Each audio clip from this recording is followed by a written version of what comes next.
rules in 40k, hundreds of events, and constant updates. Skip the learning curve of Warhammer and join the pros.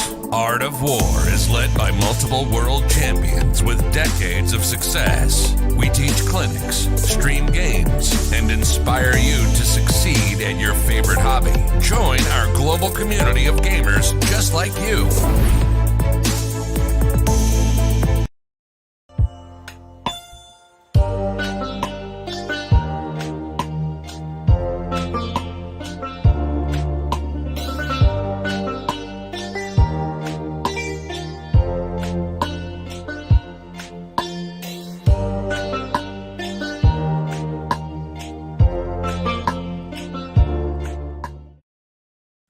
What's going on, everybody? Welcome back to Tierless Tuesday. We are here to discuss the brand new Codex. It's the Leagues of Votann. There's been a ton of conversation online, Mr. Jack, about this book and how strong it is. Yeah. We did a little Codex review on Saturday where we just kind of went through, here's all the rules in this book. Here's what we think of these rules. They're massively powerful. This book is absurdly strong. It was crazy reading it for the first time, I'll be honest. Because you keep going like, oh my god, it's like, god. This is better than all my other armies. I don't want that. Yeah. Well, usually I'm super excited about new armies, but mechanically, I'm leaving this one to Richard, and Richard is... I called it a long time ago. I was hoping that they just had interesting rules because the models looked amazing. So... they do have interesting rules. They happen to be some of the best in class. So we have redesigned the tier list for this one to be a little bit different to kind of fit the nature of this book. There also aren't a tremendous amount of data sheets, as you see. So usually we'd have kind of a nice mix. Here's the kind of Codex staples that you're going to see in every tournament list. Then here are the good units that don't most often make it in, but don't always have to. Perfectly balanced, and then below that is like rarely seen. They're competing with too many other options, and then the bottom tier is YGWY. Well, guess what? We don't need that tier here. There is no YGWY. There's not even anything close to that. It's actually the reverse. I was tempted to put it at the top. YGWY. I was tempted to put it at the top one, but I think the title we put up here is better. Possibly the best unit in the game. Usually these are internally done. Is the internal balance of this book versus itself. Yep. But because there are so few data sheets and almost all of them are amazing, we have decided to compare them to other units in the game. That sounds fun. So this is great. I do love when the top 10 units in the game has a shakeup this big. Like, I think there's... well, it's nice we get them all in the same video, though, right? Yeah, I think there's like 6 new replacements on the top 10 unit list in the entire game. Yeah. And then we've got best in class, Kahl approved. This is just a great data sheet. There's no weaknesses. It's awesome. You're going to see it often, but it might not be the absolute best in the game. And then perfectly balanced. Maybe we'll see one of those. Maybe. I mean, take your bets whether anything in this army falls into perfectly balanced now. Taking it personally, that is next up. This is play on the Ancestral Judgment from the Custom Leagues. I just love the name of it, personally. But are we going to see anything there? I'm not quite sure. Yeah. Well, I mean... well, we'll see if they have anything to take it personal about. And then the unfortunate soul who will play against this Codex Seeks, who is that? Well, that's going to be the surprise at the end. One of these Art of War coaches has to be the debut person, and you're going to find out who. You want this chat over here, Mr. Jack? I would love the chat over there, all right. Mr. Siegs. Sounding wonderful. All right. Okay, so let's go ahead and jump into some of the data sheets here. There's already a ton of debate going on. We know, guys. Yeah. I think it's fine, he says, like the dog in the burning house. This is fine. It's fine, Jack. It's fine. Jack's even got his coffee. Okay, so I've organized it nice and easy. We're starting with the HQs. We're going to go on to the troop. Yep. And the elites, blah, blah, blah. So very well organized here. Starting with Mr. Uthar. Uthar the Destined. He's destined. He is. He's destined to crush all sorts of games near you. Yeah, so this guy's really good. He is the only thing in the book that is locked to a specific league, and he's locked to specifically the Greater Thurian League. So the Greater Thurian League is one of the better ones. Yep, so one of the top two in my mind. One of the top two is like them and Emir. Yep. I think. I slightly prefer Emir, but Greater Thurian League also balls out pretty hardcore, and Uthar is a significant portion of the reason why. Yep. He's really cheap. Like, he's 140, right? He's 140, so he's about If you bring his abilities with a regular Kahl, he's 20 points more expensive. But for that 20 points, you get some stuff. You get some stuff. So for 20 points more, this guy hits on 2s. That's cool. He's got 6 wounds, T5. He's got void armor, so he's got that armor of contempt, no rerolls. That's everything in here, by the way. Void armor is absurdly strong. Yeah, even the guys who are wearing no armor, the Cthonian Berserks, they have void armor. They have void armor. Void armor is a mental state, okay? I'm convinced. High void armor pressure. And then, so he's got a Vulcanite Disintegrator, so he can do some random mortals. That's cool. His combat weapon's pretty sweet. 6 to hit are just 2 mortals. One of the many ways to do mortals in this, and it's 3 if you have at least 1 judgment token on there. Yeah, which a character can put 3 onto an enemy unit, or can treat an enemy unit as having 3 when they go to fight it. So he could rock up with Blade of the Ancestors and just go, boop. But he's Greater Thurian League, so they're going to... So it's so easy to get multiple judgment tokens on. It is very easy to get multiple. The first one is as hard as anyone else, but then it's really easy to stack up, which is what I like about the Greater Thurian League. It is hard to get to 3 judgment tokens on every target you want in other leagues. In Greater Thurian League, it's as simple as having Uthar point at a guy, then you spend a CP, and your whole army treats him as 3. They're immediately angry about it. Yeah, they are very judgmental, so they fit you. His other war gear is the Rampart Crest. This is an upgrade that the regular Kahl can pay for. It's a 5-up invuln aura for the infantry or bikes. So really good. Just outstanding. Now, you don't really need this in a mirror, but you can't take him in a mirror. So the regular Kahl, that's an option. Yep. But it's very good for the bikes, in my opinion. Yep. Love having invuln on the bikes. Great on Berserks, too. Yep. Or if you run the bigger bricks of infantry, which probably won't see too many of those, but it's an option to consider. Yeah, absolutely. All right. He's a captain, so he's got the reroll 1s to hit. He's a chapter master for the high Kahl, so he gets full rerolls to hit for a core unit or a character. Then he's the Destined, so he's just each time an attack is allocated to this model, the damage characteristic, so this could be just a railgun, right? Oh yeah. It's changed to 1. Doesn't matter. 1, Jack. No. Your Bloodthirster with his flat 3 damage sweep attacks, 1. How about his flat D3 plus 4 damage smash attacks? 1. It's straight up 1. Damn. I want to be Destined. Okay, that is a great rule. Then you got the bad. It makes him so tough. Yeah, he's just very tanky. So late game, he's an absolute beast, and he's Greater Thurian League, so he counts as more than 1 model on an objective. That's cool. And he's got 4-up invuln, and then he's got Grim Efficiency. This is I pick a unit that's visible, and it gets a judgment token. This is very good because he gets 2 warlord traits. If you spend a CP 2, one of them is the high Kahl warlord trait, which is experience die. You get to pick a second thing for Grim Efficiency. Yep, very good for spreading judgment tokens. You're like, cool, this unit's going to have 2 judgment tokens automatically. This one I'm going to spend a strat for have 3. And you're just like, cool, What's his other one? His other one is he extends the range of his aura abilities and command phase abilities by 3. It's pretty good. So it's pretty good. Nice and effective there. And then finally, he also has another rule on top of it, which is amazing. Ancestral Fortune. Once per battle round. Not per game, once per battle rounds. Yep. When you make a hit, a wound, damage roll, or saving throw for this model or a friendly Greater Thurian League unit within 6, if it was just him, it's honestly fine. But anything within 6, not core, so this is a land fortress. It's going to be a land fortress most of the time. You can change the result to a 6, and for any purposes, this counts as an unmodified 6. And guess what? This book has so many rules that interact with unmodified 6s, either to hit or wounds, that you basically get to decide. Yeah. There's so many rules that are good to do it with. He has just too many options. Yeah, GTL really loves their railguns. The Magna Rail? The Magna Rail, because they get a free hit or wound reroll. So, and then Uthar can set it to a 6, which then counts as a 6 to wound, which then ignores invulns and splashes damage, and it's just dead, like super reliably. But also on defense, he is essentially blank a failed save, because you roll the save and you're like, I didn't like that save. I would like to make that not happen. Flip the die to a 6, we're all good here. Yep. It's outstanding. His only downside is he's locked to Greater Thurian League, so you can't take him in a mirror. But guess what? Because that trait is still amazing, it's totally fine.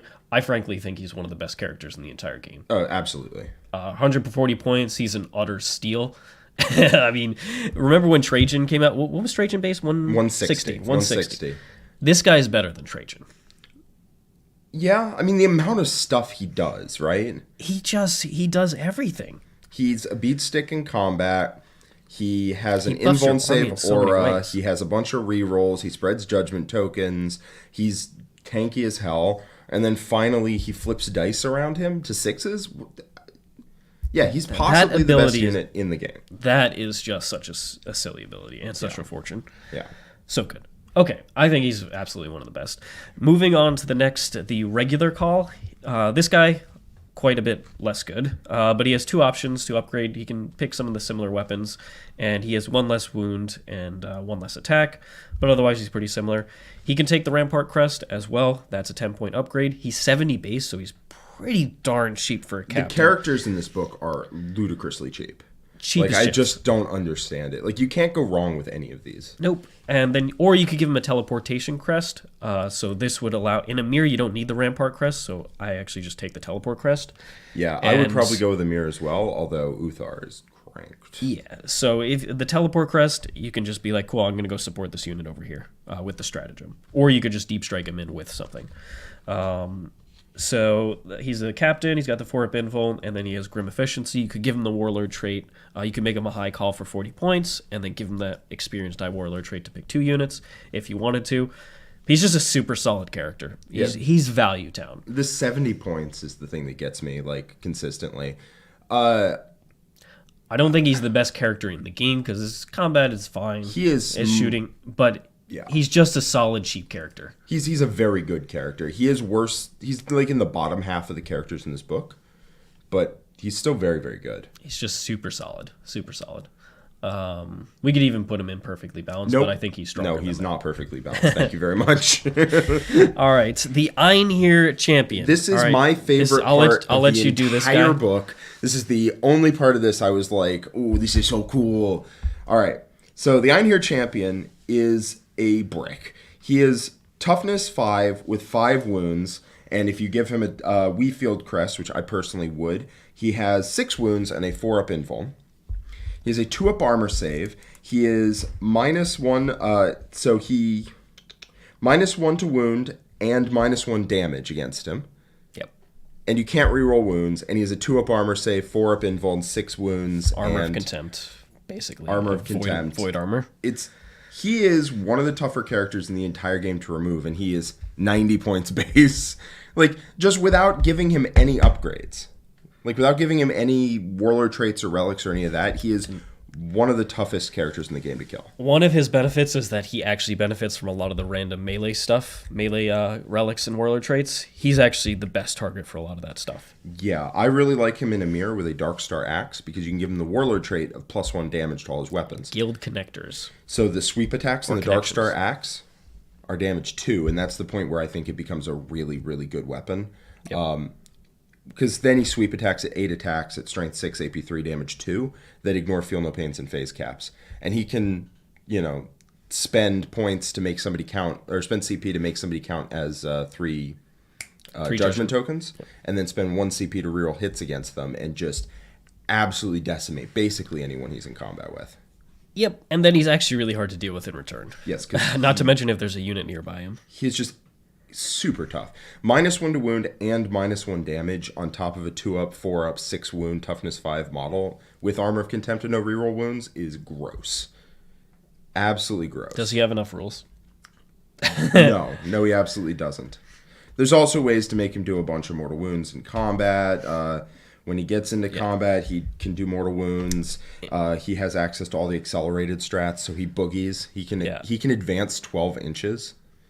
If you take him in Greater Thurian League and Uthar's nearby, you can give him the Relic Mass Hammer, which on a 6 to hit does flat 3 plus D3 mortals. So you could just roll his attack. You could just roll most of his attacks. See if you proc a 6, and then you're with the last attack, you're like, cool, 6. Here you go. Take take a minimum of 8 mortals, just straight off the bat. Oh god. Yeah. It's a thing. And don't worry, he's -1 to hit, but the strat for the Einhyr units is +1 to hit, so you could just still have him hitting on 2s, no problem. Cool, yeah, he is Einhyr. Yeah. Yep. And he has access to great warlord traits and relics, and yeah, he's a boss. At 90 points, 100 for the Mass Hammer, it's 90 points, ludicrous. Once again, is just so darn cheap. No. You know what? I've convinced myself. You want to say he's one of the... He's a 90-point beat stick that is like the best beat stick in the game at that point's cost. He is one of the best in the game at that point's cost, 100%. In the internal balance of this book, I don't think he's necessary for what this book does, which is just blow you apart in so many different ways. He's something that he's like the first thing that I cut. Yeah. Because I'm like, I want the second land fortress, so something gets to go, and it's you. So the main problem is that he takes up an HQ slot, and the HQs in this book are giga busted. I would say he probably makes my Einhyr list, though. Because I just can't find the points for him. Wow. That's hard. There's so many other good units, Jack. What a condemnation of the book. The 90-point super tank in combat. He also takes it, because I want to take multiple detachments to get as many specialist units in there. I don't really want to spend that many points on extra characters, because I'm already taking 3 minimum. I would take the Iron... Well, the Forge Master is for sure. I like the Kahl, and then I like the Psyker. Grimnyr and the Forge Master, I think, are definitely in there. A Forge Master is just probably the best character in the game. Well, we'll get to him. To him. So I think for 90 points, what you can put on this guy, he's awesome. And the other point I was making is that for spending CP on relics and warlord traits, if you don't take him, you start with more. That's true. Because most of them you don't really need them, but he does want them, in my opinion. All right, heading over to the Grimnyr. This guy is the Psyker. So their Psychic Discipline is solid, in my opinion. It's a very toolboxy one. Their mortal powers are a little strange and unnecessary, in my opinion. Yeah, they're like the only ones I don't like. But they have some great utility. So first of all, on a 5-up, you gain a CP. This is in addition to what you get for a Battleforged bonus each of the player turns. That's amazing. Roll a 5 to get a 1 CP. That's awesome.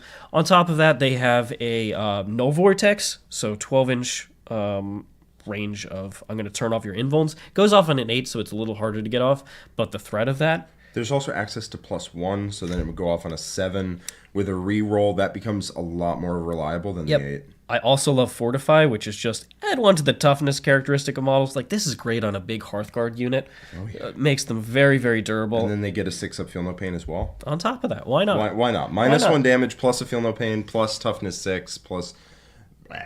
So they also he has very good relic support. There's a relic, the Murmuring Stave, which gives him access to know an additional power. So you can know all 3 of those plus Smite. And you get to, when you do a psychic action, cast an additional power. Which means I'm going to do Warp Ritual, gain a command point. Cool. Yeah, that's... Just done. I think he really helps with the secondary game. I don't think you need the Lord Grimnyr, which is the upgrade. It's +1 to cast if enemy models are within 18 inches, which is totally cool for the Skynrot discipline. Yeah, they have to have a judgment token, but that's doable. It's One doable. judgment token is doable. And then +6-inch range to his powers. He's mostly a support piece. I don't think it's too necessary. But so I don't really spend the 25 extra points on this because I'm not going to buy that Warlord trait. But I mean, if you did, he would be really good because he's 80 base, which is again ludicrous. His ability with the Lord is to cast an additional one, which is very cool. That's casting 3. Unfortunately, the relic specifically says you cast an additional power. If it was you get to cast your additional powers, then doing the psychic action and casting 2 more would be worth it in my opinion. Yeah, mostly I'm taking this for that +1 to cast if you're within 18 inches of an enemy unit with a judgment token, which feels easy to game. But if you're just casting the CP Gen and Warp Ritual, I don't think you need it at all. And at 80 points, he slides in as one of the better Psychers in the game. Well, guess what? Because we didn't finish what he does. Did we not? No, go to him. So he comes with 2 friends. They're Corv models. Okay, they're little guys that float, little robots that float around. If you take perils, you just remove one of them, ignore the result. That is amazing. That every Psyker wishes they had that. And then on top of that, he has +1 for combat attrition. So if you do run larger squads of infantry, there's a lot of minuses to combat attrition right now. Giving a plus is not bad. Yeah. Yeah, it's not quite ignoring modifiers, but it's a cool extra ability. How is he 80 points, Richard? He is, in my opinion, one of the best psychers in the game. No disagreement. The for fact me. that you can just sit there, do your action, and then to get a CP, because this is an army that wants to be in the middle of the table, so it's easy to just have a land fortress in front of him and be like, cool, he's just doing his actions all game, doesn't matter. Oh yeah. Yep. What are they going to dig him out? He's not easy to kill. He has 2 buddies with him in void armor. Yeah. Like, you can't reroll wounds. You have to do 6 wounds, and you can't reroll wounds. I quite like him a bit. Yeah. And he also has a 4-up invuln, so yeah, he's like super hard to kill if you have to reach into your opponent's army to kill him. So thank you so much to Mr. Dante, who has continued joining us as a member for 4 months. Continue on your great work with the Blood Angels chapter. We're huge fans, both Jack and I. Yep. And then we got a $9.99 donation from Zlakonian. How many flash gets will I need to beat an army of Votann, and does advancing half-inch less than a Space Marine make up for Leagues of Votann being better in every other way? Totally makes up for it. Oh, yeah. Yeah. Space Marine, that extra inch of movement plus half-inch of advance on average, it really just runs circles around Votann. That's really how that works. They were like, Space Marines is just a good baseline profile. What if we added every single rule in the game on top of that? So, Zlakonian, you basically need to both ignore 2,000 points and the rule of 3 for you to have enough flash gets. Honestly, you could probably take 4,000 points of flash gets, and you still might not beat a 2K list of... I don't even think so. Like, I think you would still... Yeah, I think you would get obliterated. Yeah, one shooting phase, and suddenly they're all gone. Yeah. It's like, can I have my second 4,000 points, please? Now, that is also speaking of how bad flash gets are, to be fair. That's true. It's kind of like it's a double attack. It's a double.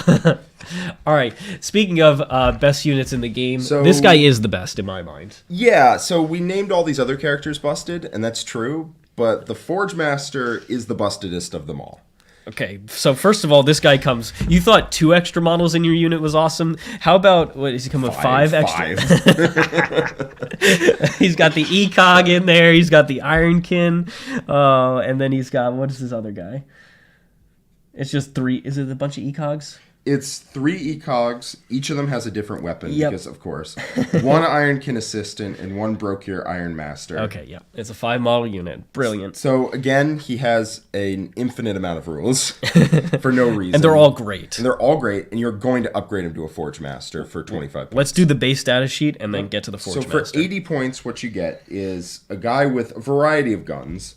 So nothing crazy. The Graviton rifle is 3 shots, strength 5, AP 3, damage 2, damage 3 against armor 3+ or better. There's one guy with a glorified heavy bolt pistol. There's another guy with a beam pistol thing that shoots 9 inches. Whatever. One of his ECOGs has 1 attack with a plasma torch. He's not really getting combat that much. His Graviton hammer's okay. It's not bad. Yeah, he's just not a combat unit. He's a support piece. He is dirt cheap, so, you know. He has multi-spectral visor. Command phase, if it contains a Brokier Iron-master model, you select a core or vehicle unit within 9 inches, and then they get +1 to hit. Wait, it's any core unit too? Yeah. Yeah, you thought Tech better. Marines... Somehow, Tech Marines so you can hand out +1 to hit to a vehicle. You give it to the bike unit and you just blast them across the board. That's so good. Yeah. That is awesome. Yes. So, yeah. That's one word for it. And then the land fortress, you get access to +1 to hit on it, so make it hit on 2s. And then there's a strat for full rerolls to hit if a unit has a judgment token. So the other land fortress is full rerolls to hit. The efficiency is off the charts. Yeah, it's ludicrous. Then he heals a vehicle or exo-frame model for D3 wounds, so you can actually heal your Einhyr Champion. No, the exo frame, right? Oh, exo frame? Is he not? No, he's exo armor. Frame is the Thunderkyn. Yeah. He has Ironkin Assistant, which lets you perform actions and shoot. And advance, right? You can perform actions even if it advanced and can shoot without advancing and doing actions is super rare. That is a really great one. Why? That's a great one. Why is the Ironkin so good at doing actions? It's funny because the assistant is just like this big lumbering robot, but he's letting you advance and do actions. No. The assistant is it's his little helper guy. No, I thought those were the ECOGs. Robots. He has 3 robots, and then he has a little helper guy. No, the Ironkin assistant is the big lumbering robot man, right? I don't think so. We have to get to the bottom of this. This is important. This is... Where is he? Are there no pictures of him? Games Workshop, where are the pictures of him? No, we're looking for pictures in the Codex. I need pictures. Give me picture. All right. Here we go. You found him? Yeah. He's right there. Is that the assistant? Yeah, see there. That's But where's the his assistant. other ECOGs? 1, 2, 3 ECOGs. Look. Oh, I see. Okay, yeah. He's a big lumbering dude. Yeah, okay, so the big lumbery boy advances and does actions. Cool. Why? Sure. And then each time it uses its healing D3 wounds ability. If it contains one or more ECOGs, then they regain additional wounds. So base, he regains D3 +1 and gives +1 to hit. He's just a way better 80 tech points, marine. Amazing tech. He's a better tech priest as well. By a lot. By 1,000%. By a lot. So that's 80 points. And then for 25 additional points, oh mama. Here we go. So for 25 additional points, so 105, you get all of that.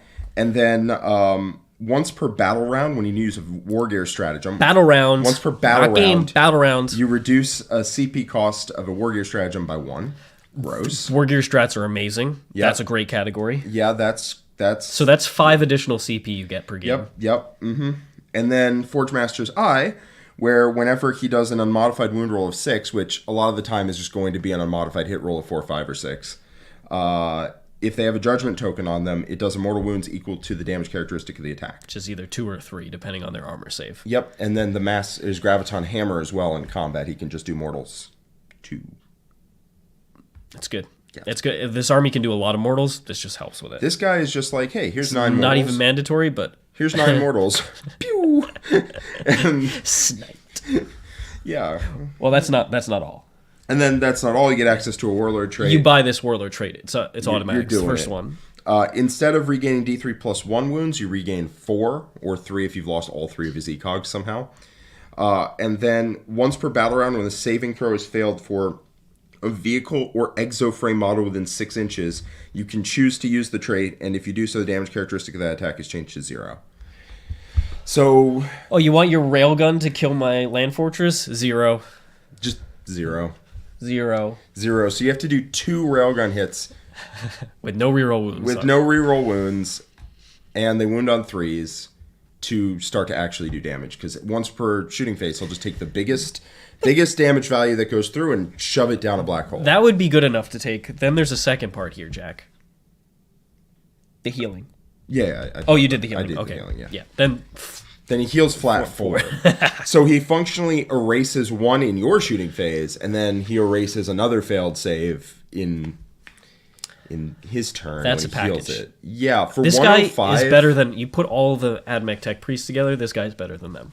he kind of does everything they do. He makes you shoot harder. He heals ludicrously. He keeps them defensively safe.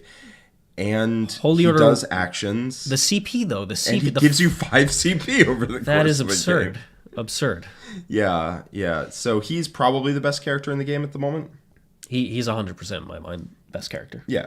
He's so cheap for what he brings. He's And just, he also shells out mortals up close. Like you thought and he's advancing and doing actions. Yeah, he's advancing and doing actions. His gun is it's Hunter, so he moves, he does an action, and he shoots it, and then every 4+ is like 3 mortal wounds. It's just don't go. You look at that. You took 6. And you can give him the Warlord trait a long list, and that lets him ignore Lookout, sir. Pardon me? Yeah, go ahead. No, I believe you. Well, here we go. Oh no, A long list, so he would ignore light cover. which doesn't matter because you're just looking to proc mortals. But Yep, but he ignores Lookout, sir. I mean, it's not nothing because And then- you will probably do a wound alongside the mortals. At the end of the phase, if you kill anything, not with him, just any enemy units were destroyed by a League unit, you just select another enemy unit that's visible and they get a judgment token. That seems good. I think you're taking the other Warlord trait. I think you're taking the Forge Master Iron. It's something Warlord to trait. consider, though. You're taking that for sure. It's if you take a second one of this. True. Fair enough. Fair enough. All right. Moving on to the troops. All right. Hearthkyn Warriors. Hearthkyn Warriors. Probably the worst unit in this book, but still pretty good, and you're still going to take them because they're troops. This is their base troop unit. It's the only troop unit. It gains objective secured. It is 11 points a model. You can spend 1 extra point to give them the Ion instead of the Bolter. The Bolter kind of is not a good weapon. The Autok pattern bolter. Yeah, Hunter 2 for... It's not like It's terrible. fine. It's fine. It's fine for early 9th edition. It's not great now. No, the Ion Blaster is legitimately good, though. Yep, the Ion Blaster is a little bit shorter range, But Strength 5, AP2, 2 damage, and that's just a great profile. On top of that, in a mirror and half range, you get plus 4 inch range, and then in half range, it'll be AP3. And this unit can pay 5 points to ignore cover, light cover. Yep. That's great. That's the point where it just kills stuff. And also, ion weapons have a stratagem to do a bunch of mortal wounds. And... Yep, which is super easy to proc with judgment tokens. So that's great. You can put a Magna Rail on this unit, especially like that in Greater Thurian League, because they'll get a reroll on it. Yeah, it is very expensive. It's 20 points. Like, that's not that bad. I know, but in this book, it feels like that's the only weapon that is actually paying its appropriate points cost. Yeah, 20 is not cheap, but it's one shot, strength 9, AP4, flat 3 plus D3, Magna Rail, so it ignores invulns, and 6, an unmodified 6 to wound, just bleeds over damage. There's some contentiousness as to whether Uthar lets you flip a D3 to a 6. Yeah. I don't believe that's how that works. I believe that a 6, I believe in the 6 would count as a 3. Yeah, because I believe in the main rulebook it says a 1-2 counts a 1, 2, 3, 3-4 or whatever, but... Other cool things, they can get the meta pack on here, another 5-point upgrade. Yep. It gives you access to a 1 CP Epic Deed strat to heal back, or a War Gear strat to heal back. Oh, War Gear, huh? D3 models, yep. Yeah, that one, that can be free? Yep, so you could run these guys in 20-man squads, and that is where it's actually very valuable. Also, the ignore cover is great on this unit. Yep, it's also a 5-point upgrade that as soon as it gets used, pays you back, basically, because it's an 11-point model not dying for 5 points. And then if it procs a second time, that's just value town. Like, if it procs again on a following turn, ludicrous. These guys are relatively slow. They really want the Sagitaur transport so you can split them up into 5-mans and have cheap OBSEC in your backfield. Yeah, Sagitaur's combat squatting. Yeah, that's the big squads I don't think are that amazing. I think... No. It's too hard to get angles with them to be a damage-dealing unit, and their combat isn't very good. So... I don't think we're going to be seeing those too often. I think you're going to see a unit because, you gotta. Yeah, I got a patrol, so I have 1 unit. But they're going to kind of just sit in my backfield and hold an objective down. Sure. I mean, if you split I think these guys are the perfectly balanced unit in this book. I think they're very strong if you split them up into... if you take 6 Sagitaurs, which I kind of think a lot of lists will want to, you get the option to combat squad a lot of these units, and then they be... this unit combat squatted, as you said, becomes a very efficient unit. Yeah, it's not bad. And then on top of that, they are competing with the bikes for the OBSEC missile game. It's the Sagitaur plus troop competes with the bikes. And I think the bikes are outstanding. Yeah, I think you just take 1 unit. I think you combat squad it with the Sagitaurs.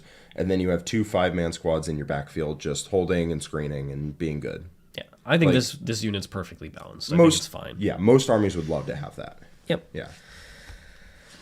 All right. The Einhyr Hearthguard. This is their Terminator equivalent. Oh, yeah. They are T5. They have 2 wounds apiece. They have a 2-up armor. So in a mirror, they just get a 4-up invuln because they're 2-up armor. They only move 5 inches, but guess what? That's not too bad because they have a couple things that are very awesome. First of all, they can access the teleportation thing, the crest. So they can access the teleport strat, or they can come in from reserve. And that just forces opponents to screen. I think that's really powerful for this army. On top of that, they can put a ton of firepower into your opponent. So I prefer the Volkites on 6s to hit. Excuse you, sir. Vulcanite. Vulcanite is the 6s to hit are immortal. It's 3 shots per guy, so a 10-man puts out 30 of those shots. And that's not all. They then have a totally separate weapon, which is the grenade launcher. And same range. Hunter D6, it's blast, and strength 4, AP2, AP1, 1 damage. In half range, in a mirror, these are AP1 on the Vulcanite and AP2 on the blast. That is a ton of firepower. Yeah, that's 6.5 shots a guy. This unit loves the high call full rerolls, and on top of that, that's not even all about this. So they can access, they have exo armor, so they're -1 damage, and they also access the Einhyr strat, so they can get +1 to hit. They are a very strong unit, in my opinion. Void armor is very powerful, not being able to reroll wounds against them, and the fact that they're 2-up armor of contempt. So if they're sitting in cover, they just take 2-ups against AP2. Yeah, they're very strong, especially with that spell to give them +1 toughness, where they become toughness 6, and then they get 6 of Feel No Pain, which takes. So with -1 damage, which they just have, damage 2 becomes damage 1. And then there's like a decent chance that damage 3 bounces off a guy because they roll 1/6 on the 2 Feel No Pains. And then they have to put a second damage 3 in to kill him. Damage 2, it's possible it takes 3 damage 2s to kill a guy. Usually 2, but a third of the time it might take a third. It's just very annoying to put damage into these guys. Yeah, like super annoying. I think this unit is out. I think this unit is a shooting unit. Its combat's not bad. I take the regular gauntlet. Yeah, the plasma blades. Yeah, which is strength 8, AP 2 damage. Nothing wrong with that. That's totally fine. What? Oh no, the concussion gauntlets. Do they all have concussion? Yeah, they all have concussion gauntlets. Yeah, concussion gauntlet. I like the plasma blade gauntlet because you have the auto wounding abilities. Yep, that's also fine because you get an good. extra attack. I think both are fine. It really depends on what you need. If you're running a ton of berserkers, this is a little less necessary. Which I also like a ton of berserkers. Yeah, I mean, it depends Or what berserks. you're kitting them out with. If you're kitting your berserks out with mauls, then probably take blade gauntlets on the Einhyr. You And can't if go you're kitting them wrong. out with heavy plasma. You can't go wrong. You can't go wrong. But this unit, in my opinion, is a supreme shooting unit, and it's if this gets in your backfield and just starts blowing away all your cheap units, which it will, that's a problem. Even tough units, this thing getting to AP2, and this with all the mortals that it can proc, Yeah. that And is the so fact much that- damage. And the fact that it auto wound, like if you just put if you go full hit rerolls off a high call, and you just fish for mortals too, guess what? You're going to get a lot of mortals. You're going to get like 8 mortals out of the unit. Yep. And then, every 4+ to hit. If you stacked Judgment, then this unit really goes off. But even if you don't, it's a lot of shots. It's just a tremendous volume. Yeah, and then you reroll all of your hits with high call, looking for 6s on the Vulcanites, and you can do like 8 to 10 mortal wounds off that. Yep. If you take a 10-man unit, which it sounds like you're into. I'm into it. I think it's really strong.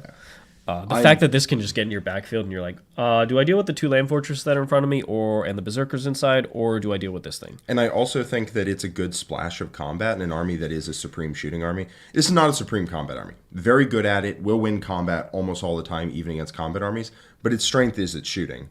And so having combat means that your opponent has no out.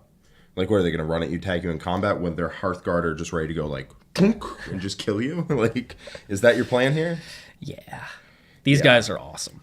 Yeah, I'm a huge fan. I think they're honestly, like, for the Terminator equivalents, I think they are the best in the game. They just shoot really hard and have access to teleport. The Weafield Crest is also very, very good. Yep. It gives them access to a transhuman strat. It gives the Sergeant 3 wounds, which is the point where -1 damage and 6 of Feel No Pain become ludicrous. Like seriously, 5 points more and you get a Grey Knight Terminator, and this thing is way better. These things are 35 points. They're the same points as Blade Guard. What the hell is going on there? Yeah. They're slightly more expensive than a Terminator with a combi bolter. Like, what are we talking about, Siegs? They're the same points as a Wraith. I'm not even joking. See, that's the thing. It's not even like the units do too much, although they do. It is that they, at the end of the day, they're just super cheap. You just look at the other things in the game and you're like, how is this the same points as a Wraith? There's no way. There's no way. Wraiths are pretty good right now. I'm not saying the Wraith is a bad unit. I'm saying this thing completely outclasses it. Yeah, it's the same points as a Blade Guard. That You has could a take heavy 2 Wraith bolt units and I pistol. would take this before that. Yeah. A heavy bolt pistol on a Blade Guard is the same points cost as these guys. I'm not saying Blade Guard are worse in combat. They're slightly better, but these things blow you away in shooting. Yeah, if you consider them a shooting unit, I think it changes your mind on them. And the fact that they just get in your backfield and you have to deal with this because it'll just blow you away. Yep. And they also love the Warp Strike Relic, which is 12-inch. You can't come in from reserves. That is very cool. It's off the bearer, so it's off the sergeant. It's off the that's sergeant, still yeah. very good. You just lead with him. And Yeah, imagine you charge into your opponent's backfield and you're like, cool, your reserves aren't coming anywhere near this. Get wrecked. yeah, you can easily screen stuff out. All right, then we have the Cthonian Berserks. These guys are also one of the best melee units in the game. Yes. So, Jack, tell us about these bad boys. God, why are you making me read I'll off do the it, I'll units? do it. No, I'll do it. But this feels like I'm getting the stick that you're going to beat me with. I am going to beat you I with it. I know. I have to tell you how you're going to beat me. All right. So they're kind of slow. They move 5. Weapon skill 3. Ballistic skill 3. Strength, toughness 5. 2 wounds, 3 attacks. Leadership 8. 6+ save. But don't be deceived. That does not mean that they're fragile. So they can have one of 2 weapons. They can Concussion Maul, which is a Thunder Hammer in Assault Doctrine. -1 to hit, AP 3. It's just a Thunder Hammer that's in Assault Doctrine. It's pretty good. It's not bad. Or they can have my favorite, which is the Heavy Plasma Axe, which either makes a strike at strength 6 AP3 damage 2 or sweep at strength 5 AP3 damage 1. And every single guy can have a sweep attack and just put out a ridiculous number of attacks. And the low strength doesn't matter because when you want them to hit something, you put judgment tokens on it, they go in and they just auto wound. And they have a 1 CP reroll hits strat, so either one of those weapons is good. The Concussion Maul or the Heavy Plasma Axe. Just what is your army worse at? And then you take the thing that solves the other problem. So if your army is worse at killing like lots of stuff, or if it's worse at killing big stuff, neither one of which will really give Votann problems, but like, I don't know, read into it, see what you think might give you the most problems. You take the Concussion Maul for big guys and the Heavy Plasma Axe for little guys. Tell me about the Mole Launcher, because this I didn't want to talk about the special rules, see, because that's where I become sad. Best upgrades in the game. Yes, so the Mole Launcher gives them an extra wound, an extra attack, and an indirect gun. And access to a strat that's amazing, which we'll get to in a second. Yes, so they have a 5-up Feel No Pain and a 4-up Feel No Pain against damage 1, which basically means your damage 1 doesn't exist. They have 3 attacks base, Dante. Yeah, so then they can reroll charges, and when they die in combat, they can fight on death. For free. It's like Repentia, but you don't have to pay CP for it. They have access to a 1 CP reroll hit strat, and then they have access to, 2 CP? If you take the Mole Launcher, they have Right. access to a 2 CP War Gear strat that is half your opponent's movement and fight last. Yeah, that's pretty good. It's pretty good. Also, a 3-wound model with 4-up Feel No Pain against damage 1, and if they are either in Einhyr or they are in range of a the Rampart Crest, they get a 5-up invuln, and that's the point where the guy with the Mole Launcher becomes not pleasant to deal with. Tanky. And in a 10-man, you can have 2 Mole Launchers. Yes, you can. You can also combat squad them using the Sagitaurs, so you can have 6 5-man units, which does sound strong. It's very strong. That sounds These guys strong are incredible. to me. By the way, they're 22 points a model.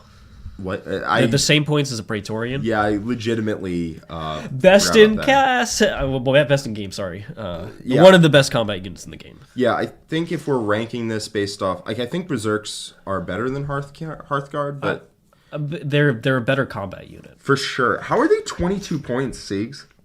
I Because don't understand. I feel like they were like, here's a points cost, and then they're like, it only moves 5. Take it down. Unfortunately, this book also has some of the best transports in the game, so that's irrelevant. Yeah, so they get out 3, they move 5, and they charge. And they're also Supreme Shooting Army, so if your opponent hangs back, they're going to lose. So they have to come forward, which means they're walking right into Berserk range. Just part of why I like the Grimnyr is that he's just setting up an auto secondary for you. Yeah. So, like, the fact they're a slow assault unit is counteracted by the fact your opponent has to be the one to close the distance. Like, perfect. Yeah, that's a word for it. Okay. Hernkyn Pioneers. There's a data sheet, and then they have access to so many strats that we have to go over, so it gives you context for why I think this is one of the best units in the game. I don't disagree. Let's Okay. go off, King. Here we go. We move 12 inches. Awesome. Fastest moving unit in this book. That's already great. Also, by the way, they're one of the 2 units that gets OBSEC natively. Okay? Keep that in mind. Hits on 3s. They're T5. Great. 3 wounds apiece. The one guy who you upgrade to have a special weapon gets a 4th wound. Very cool. They only have a 4-up armor. But don't you worry, they can get access to the Rampart Crest. Or in the mirror, they just have a 5-up invuln. Yep. Totally fine. They have access to a pregame move. Just get to pregame move, 12 inches as if it were your movement phase. Have to end within 9 inches, but just a 12-inch pregame move. Yeah, so your opponent, when you're playing with this unit, is deeply worried about getting tabled turn 1. Yep, they got Void Armor, which is amazing. And let's talk about some of these weapons. So first of all, all of them have 2 assault shots at Strength 5, AP1, 1 damage, 12-inch range. I really like the High Las Rotary Cannon, which is a 24-inch range Hunter 9, so 9 extra shots at Strength 6, AP2, 1 damage. And then that's just a lot of firepower. They have some pistols and grenades, which don't really matter. And on top of that, they have a Magna Coil autocannon, each one. Each one, yep. 24-inch range, Hunter 3, Strength 7, AP1, 2 damage. That is a lot of firepower. It is, because, yeah, they fire their shotgun and they fire their Magna Coil. And then if they have the rotary cannon. rotary cannon, they fire that as well. Yep, you could throw an ion beamer on here as well instead of the rotary cannon. That's all amazing. Yes. This in Einhyr, with plus 4-inch range, extra AP and half range, they put out so much damage. The Brokir Forge Master can give them +1 to hit, or you could high call them for full rerolls. Or both, if you have 2 units. Or both, totally. You could send both up a flank. They have access to some really good war gear. The Rollbar Searchlight gives them the Searchlight, so they ignore dense cover. The Pan-Spectral Scanner lets them ignore light cover. These are 5-point upgrades. And they're important for stratagem support, which I'll get to in a second. They could get the comms as well. I think the comms is the weakest of them. Richard, right? They have to decide which one of this. No. They have to take, right? They can't just take all of them. Tell me they can't take all of them. You can take all of them if you want to. God damn it. You just can't put it on a guy who has the extra gun. Yeah. So you take a unit of 6, 2 big boys with the big guns, and then you take 1 of each of the upgrades. And and the unit's not expensive either. It's what, 35 points a model? 30 base. Are you joking me? No, I'm not joking you. It's 30 base. Okay. Hold on. So at the bottom here, their core, like I said, they get OBSEC. They get accelerated and concussion, and they are the only unit here with fly. That's a huge deal in this book. So they auto-advance 6. You want to move block this army? Cool, my bikes just fly over you and just kill you anyway. Yes, and also they are gangbusters at taking objectives away. Their objectives secured, and they have a 1 CP advance 12 inches stratagem. Yep, well, that's for any accelerated unit. So let's get into these strats. So first of all, Jack mentioned accelerated response. You could just add 12 to their move characteristic instead of advancing when they're selected to advance. Yeah. Yeah. Late game contesting objectives, that is just an amazing strat. They're long bases, so it's very reasonable to assume that 1 unit can take 2 objectives away. With the Searchlight keyword, you can pick a unit and just put a Judgment token on, which then lets you then use a 1 CP full rerolls to hit strat. Yeah, so 1 unit fires a shotgun in one direction and every other gun in a different direction, and the guy that got hit by the shotgun will get a Judgment token for the second unit to pile on and start shooting. Yep, these guys can shoot into engagement range, or there's a 1 CP strat to just fall back and shoot. Outstanding. Yeah. On top of that, they have access to the, where's that strats? There it is. They can go back into reserve.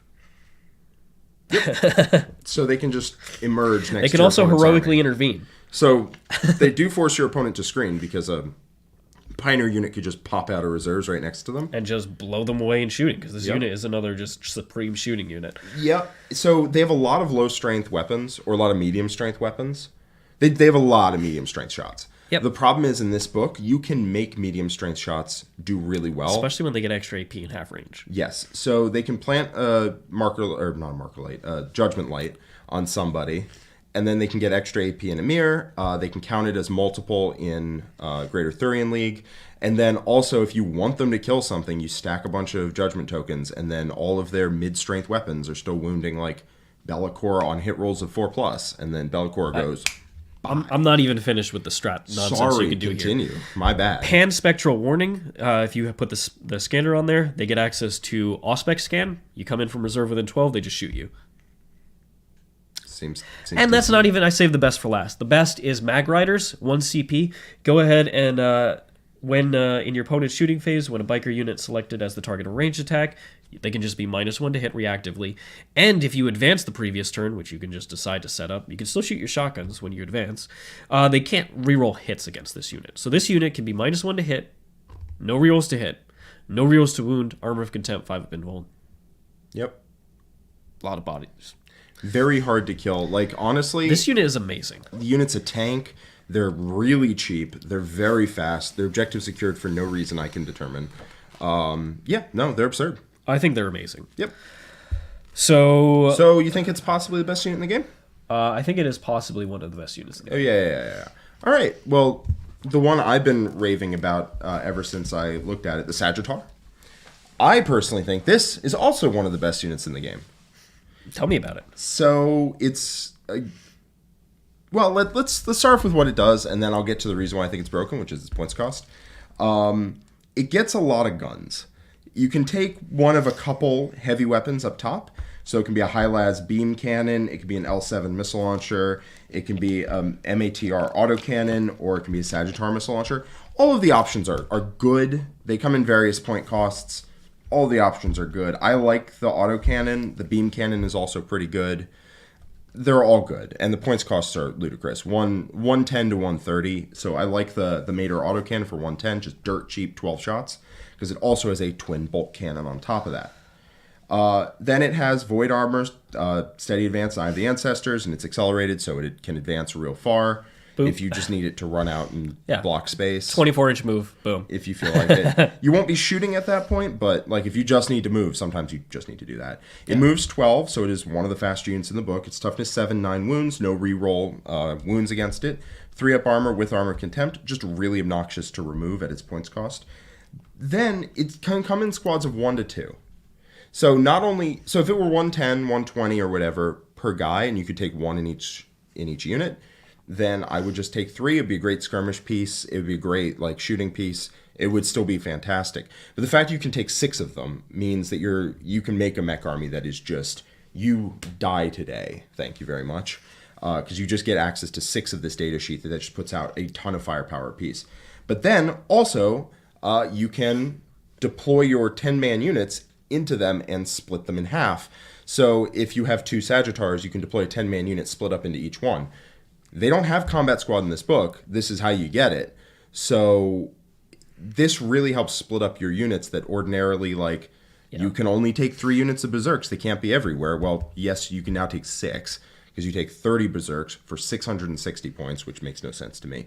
And then you split them into the Sagitaurs, and now you have 6 units that all fight on death, and then they all they all come out of Sagitaurs all over the board. That is ludicrous, especially since that combo is 1,320 points for 30 Berserks in 6 Sagitaurs running around the board. That's dumb. So it splits them up into individual units. They don't stay as squadrons at the start of the game, so they're just running everywhere. And they're very cheap, and they pile a ton of damage downrange. This is an amazing transport. For 15 more points than the Scorpius Dune Rider, you get this thing, which puts out 12 quality fire shots a turn, can help split up units, and is 1,000 times tougher. Yeah. 15 more points. I'll pay that upgrade. Games Workshop. I'm paying it. Give me them. What is the 15? Upgrading the garbage AdMech transport to a transport that actually is something useful. So in Einhyr, you get +4 in range, which matters, and you get a 5-up invuln. In Irani Surtur, you go up to toughness 8 with no rerolls to wound, which is ludicrous. And also you get access to better AP, or with Greater Thurian League, you get access to stacking judgment tokens. It's a great gun. It's fast. It lets you split units. It's a transport, and it's ludicrously undercosted at what it does. I think this is one of the best vehicles in the game. It's 30 more points than a Rhino, and you get, like I said, 2 quality guns. Yeah. And you get all the defensive bonuses of it. Yep. Yeah, this is one of the best vehicles in the entire game.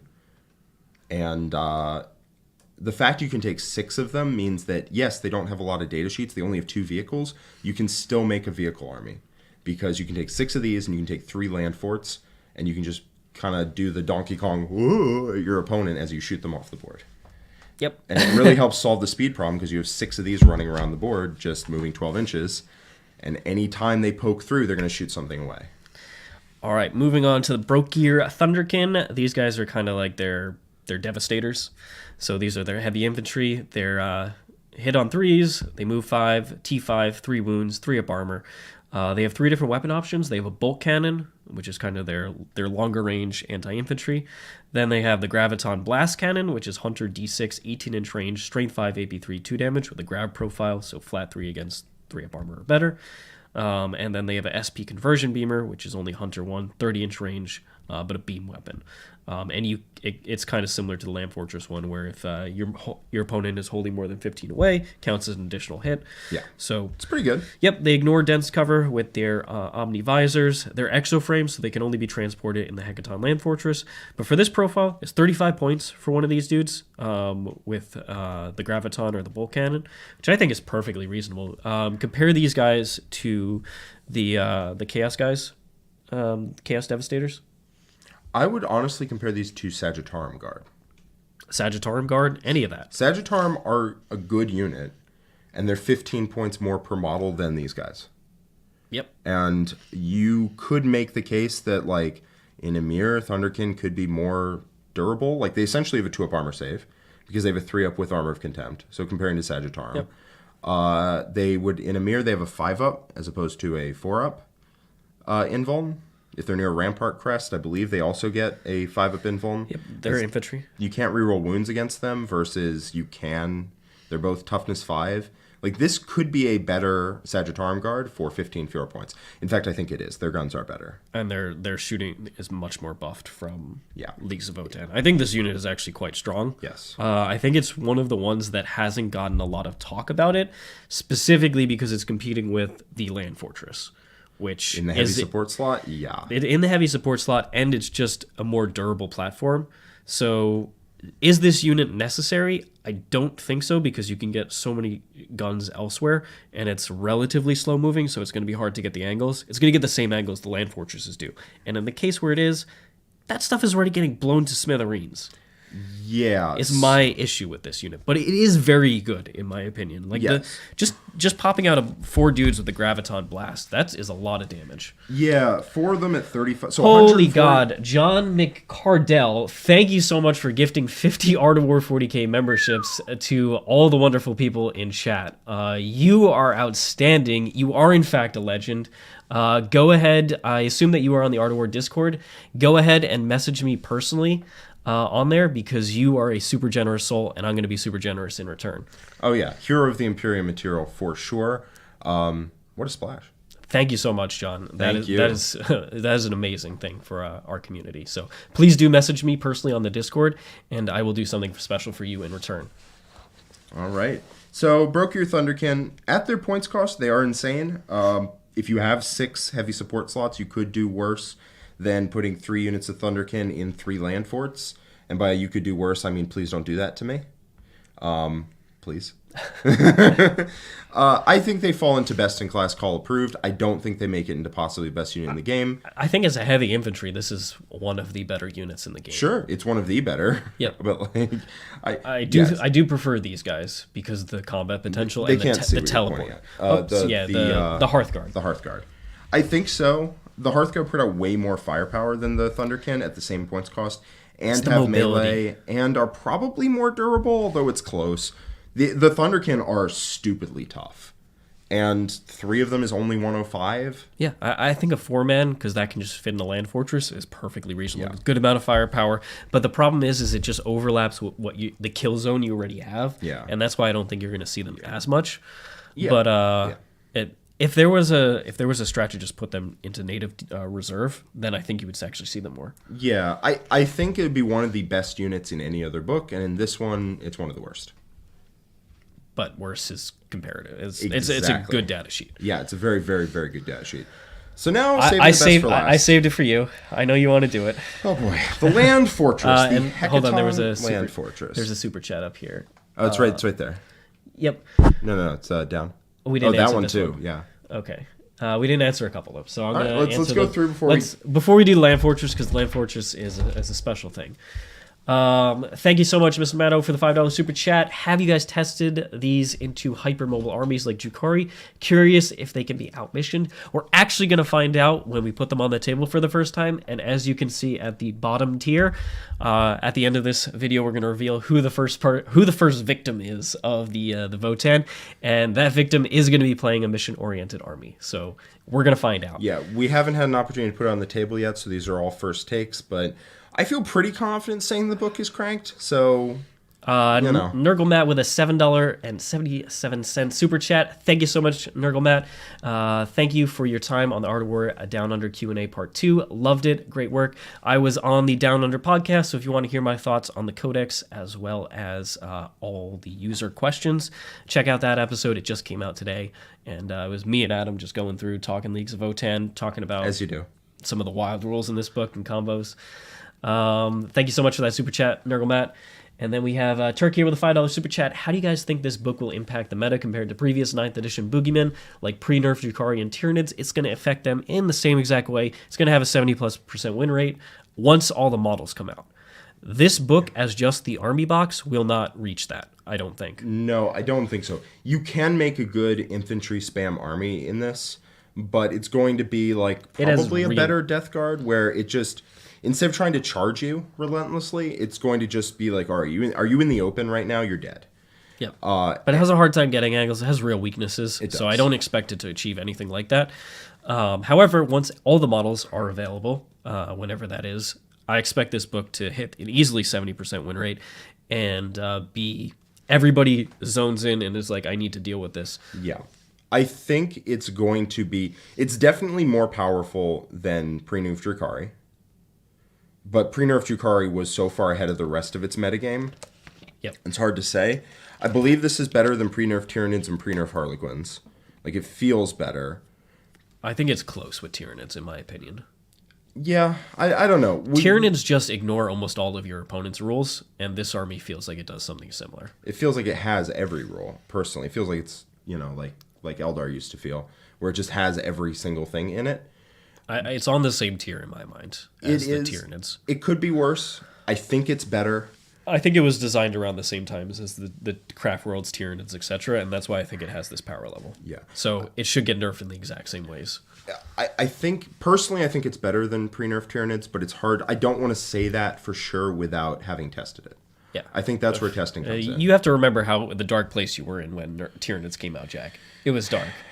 It was pretty dark. It was pretty dark. Let's see. We answered that one. No, we didn't. That's it's Black Onion. Does advancing half an inch less than a Meganon make up for Berserks being cheaper and better in every way? No. They're way better. No. Dramatically better. Meganovs can advance and charge, but yes, Berserks are nutty, and it's... All right, so let's go ahead and get into the Land Fortress here. Great. Yep, let's do it. The Hekaton Land Fortress. The Hekaton. I'm sure that's how it's pronounced. Okay, so it moves 10 base, so it's not slow, but it, yeah. It ain't like super quick, but it's not slow. It'll get around.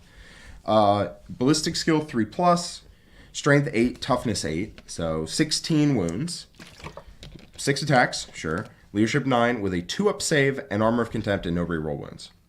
So no reroll wounds and toughness 8 means this thing is very tanky, and it has a 2-up with Armor of Contempt and a 4-up invuln in Emir. So just keep that in mind. That's pretty ridiculous. It comes with a panspectral scanner, so it ignores light cover base. You can switch that out for any of 3 one-shot warheads, which I probably wouldn't, because ignoring light cover is free, and the warheads cost points, and I probably wouldn't take a one-shot gun over just always ignoring light cover. It comes with 4 bolt cannons, which I think there's a misprint in the book. Every other bolt cannon in the book is Hunter 3. This one just says Hunter 2 for no reason. I think it's supposed to be Hunter 3. Well, that was the one way where they wanted to tone down the Land Fortress. Yeah, sure. Intentional. I think that's just a misprint, and it's supposed to be Hunter 3. Or you can swap them out for Ion Beamers, which are great in Emir. And they also can do a ton of mortal wounds. They can hit everything in a line. You can give it the heavy Magna Rail Cannon, which you probably want to do in Greater Thurian League. You can give it the SP Conversion Beamer, which you probably want to do in Emir, because it can just drop 4 mortal wounds on people for no reason at all.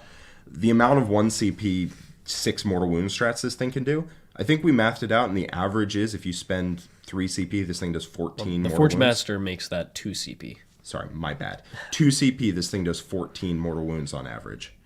Yeah, it's a little crazy. It also comes with a 6-shot MATR autocannon, and you can give it a cyclic ion cannon if you want. You probably won't. Yeah, it's a lot of guns. It's a lot of guns. It's a lot of guns on a Tonka Tough platform. If you take 4 bolt cannons, that's 12 shots. If you take the Mater autocannon, that's 6. So it just says 18 strength 7 or 6 AP2 damage 2. And then you can take either the SP Conversion Beamer that's just 4 hits over 15 inches. I mean, like, sure, every hit is an additional hit. And this thing can hit on 2s. And yeah, and you can have 1 CP full rerolls to hit, and you can put ion. I don't know. It's just so many guns, and it's crazy. It is also a transport because it transports 12 models. Yep. So how much would you pay for this? Don't forget its strat. It has 1 CP access to full tier in case you do wound it. Right. But you have the Forge Master there making one of the damage 0 and then also healing 4. Yeah. So you might not need that. I just keep going in circles describing the guns. Like, by the time I'm done with the guns, I feel like I need to start going over the guns again because there's so many. Boop. But that's not the crazy part, Siegs. The crazy part is how many points this thing is. How many it's points? 230 base, and if you take all of the beams, it's 250. This thing is toughness 8, 16 wounds with a 2-up armor of contempt, no reroll wounds. Why is this thing so cheap? It has 6 guns, all of which are good. Why is this thing that cheap? Land Raider, eat your heart out. Yeah. This is an actual Land Raider. It shoots insanely harder than a Land Raider and is as tough or tougher. Oh, it's tougher. Yeah.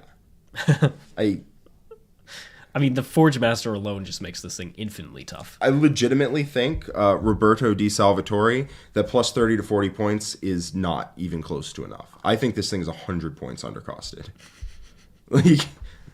Like, if you look at how durable it is and how much damage it outputs, and the fact it does, while being that durable, it still benefits from obscuring, so it can hide turn 1, so it will get the first shot at you a lot of the time. Why is it 230? Like, comparable shooting platforms are in the 300s. And it's also very durable, and can, at 1 CP, act at full from 1 wound left. It's devastating. Yeah. All right, that leaves us to our final bit here, to the reveal of who is going to be the first victim of the wonderful Leagues of Votann Codex, which I will be playing. I already posted my list in the Art of War Discord, so if you want to check it out, go ahead and navigate over to the Votann Clinic's questions. This week we are doing the first Leagues of Votann Clinic, so I'll be talking, first of all about the list that I've designed, and then second of all the user community questions, and how we think we're going to be beating up on some of these Votann lists that come up. That is going to be the focus of a lot of Art of War content over the next couple weeks, is coming up with some really cool counter builds. I think we're already, our juices are already flowing. This is very similar to the period when pre-nerf Drukhari came out, and we were all planning for that Atlantic Open. Yeah. Where it was going to be, there's no nerfs were allowed. It was just the full pre-liquefier nerf, so we just focused in on how are we going to beat this, and we came up with some really good counters. Yes. We are in a metagame with more powerful armies across the board than at that time. Yep. At that time, nobody had any tools that could really deal with Drukhari. Atlantic City Open had some open boards at that point, and so you could just shoot them. But open boards will favor this. Closed boards will favor this. It's going to be significantly harder to tech against it, but there are better armies in the metagame to tech against There's it. armies with some really high power levels still. Yeah. It is a lot harder to tech against an army that has overwhelming shooting versus one that is still fairly fragile, but is overwhelmingly quick and just has too much stuff. So it's a very different challenge. I think these guys are going to be harder to build for, so we're going to need to start working at that. And the reveal is Mr. Nick Nanavati. Hey! Yep. He's earned the position. So we are going to see Mr. Nick try and come up with a way to beat this army. I'm excited to see.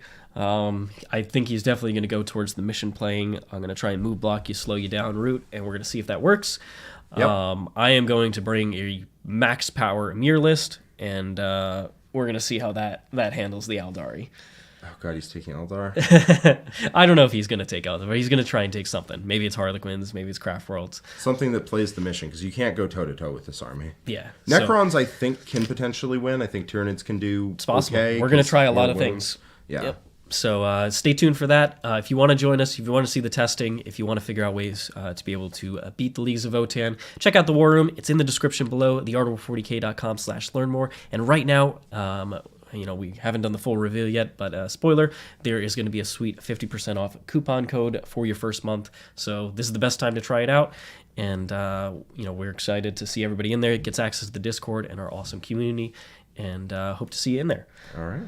Well, Mr. Jack, thank you so much for joining me. As you can see, this book has some of the best units in the game. Some of them, yeah. Games Workshop has been very proactive this year in nerfing the codexes. Like I said, I think this was written around the same time as those other power codexes, so I expect it to be hit in a very similar, quick fashion. And hopefully that is so, and the meta gets back to a great spot. Yeah, I anticipate GW taking a couple lops off the top before it's back to where and they it needs deserve to be. it. Yes. All right. Well, thank you so much, everybody. If you have any comments for us, if you like the way that we did this video, let us know in the description below. We'll be happy to hear it. And really appreciate your support. Also, it was Mr. John McCardell. Thank you so much for the 50 gifted Art of War memberships to a lot of the members that were watching this video. If you were one of those 50 people, you do need to accept the gift. It doesn't automatically grant you membership.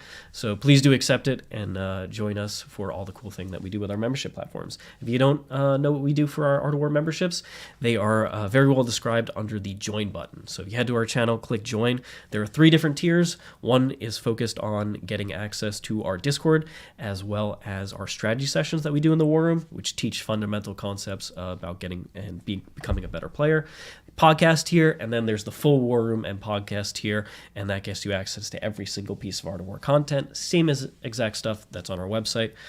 So hope to see you there, and thank you so much, everybody. Thank you. We'll see you next time. Bye-bye. For now, we are going to submit ourselves to the Great Kahl. One more Jack sigh. Thank you so much, Jack. Thanks, bud. See you next time, everybody.